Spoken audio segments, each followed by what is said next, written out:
history has proven that those who dare to imagine the impossible are the ones who break all the human limitations. Hello dear students, I am Kadambini and you are welcome to Kadambini Srishti.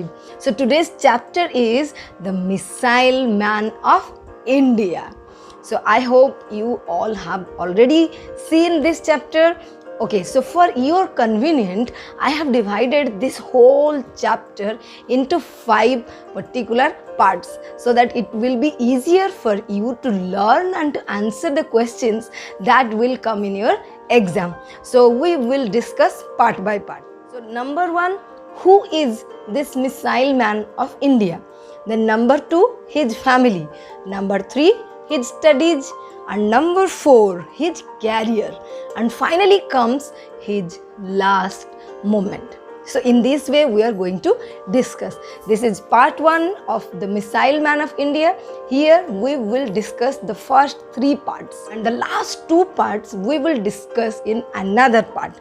Okay, so let us start. I am going to explain all these things using the whiteboard so that it will be easier for you to understand. So open your copy and book and get ready with your pen so that you will write the answers and that will help you to answer in exam. Okay dear students, so let us start. So the first question is, who is the Missile Man of India? So the answer of who is the Missile Man of India? It is Abul Pakir Jain-Ul-Abdin Abdul Kalam.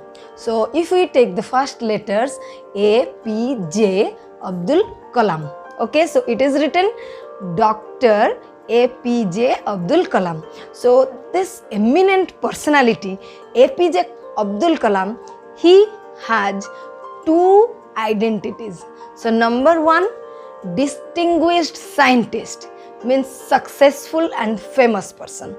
And second one is he was the 11th president of India.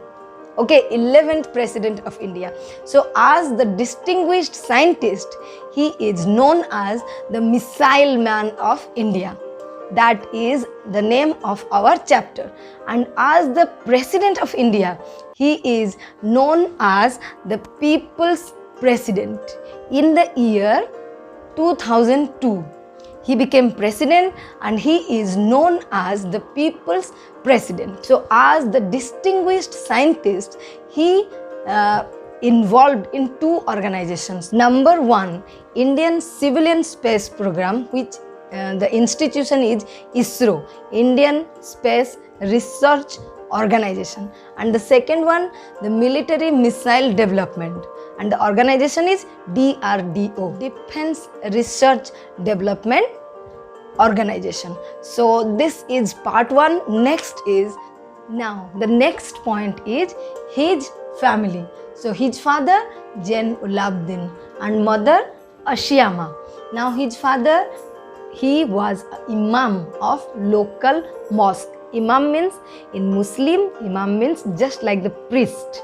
Okay, and next he owned a ferry and they were Tamil Muslim family. Where did they live?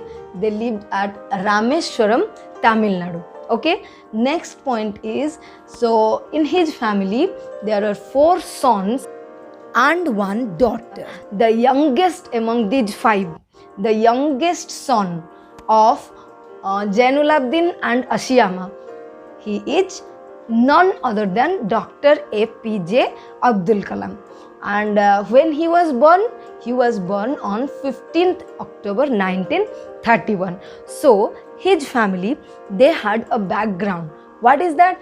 So his ancestors, they were very, very wealthy, rich landlords. But with the passage of time, due to some problem, they lost their ancestral home and all the wealth and property. And finally, they became very, very poor. His father owned a ferry. Ferry means a boat. So using which he just took the Hindu pilgrims from Rameswaram to Dhanushkodi. And finally, because of his poorness, Dr. APJ Abdul Kalam, during his childhood, he had to sell newspaper to supplement his family.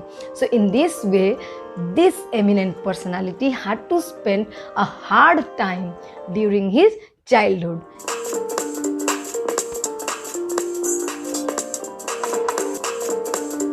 Next comes his studies. So his studies divided into 4 parts, 4 points. So number 1, elementary education. Where?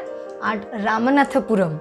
So here there was a very important incident that changed his life.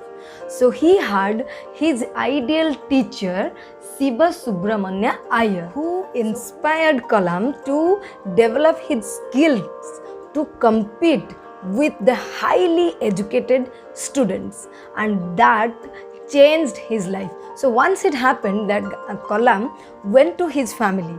As Kalam was Muslim, so this Hindu family means the wife of this ideal teacher could not accept Kalam. But finally, with his behavior, she changed herself. So next, his secondary education. So where he studied in Swartz Higher Secondary School, and there he was an average graded student, but having a strong desire to learn and hard working student. Next, for graduation, he went to the St. Joseph College at Tiruchirappalli and completed his graduation in physics. And finally, for engineering, he went to the Madras Institute of Technology. But that institution was very expensive. For that, his sister, only one sister, that is Asim Johra, she helped her. She just mortgaged her ornaments and gave money to this eminent personality, because of which he studied in that institution and completed. So in this way, he completed his studies one by one with hard working and strong desire to learn. So in this way, we have discussed 3 important points of the life history of APJ Abdul Kalam. Number 1, who is this missile man of India? Number 2, about his family, and number 3, his studies. So the next 2 parts, his career and his last moment, we will discuss in part 2. Like, share, comment the video if you like it.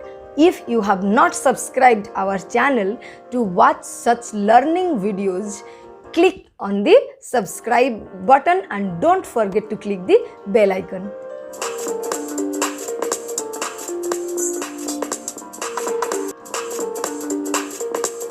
Okay, now answer these 10 questions. If you have understood the chapter, if you have watched this video clearly and mindfully, then you can answer. Okay, let us start the questions quickly.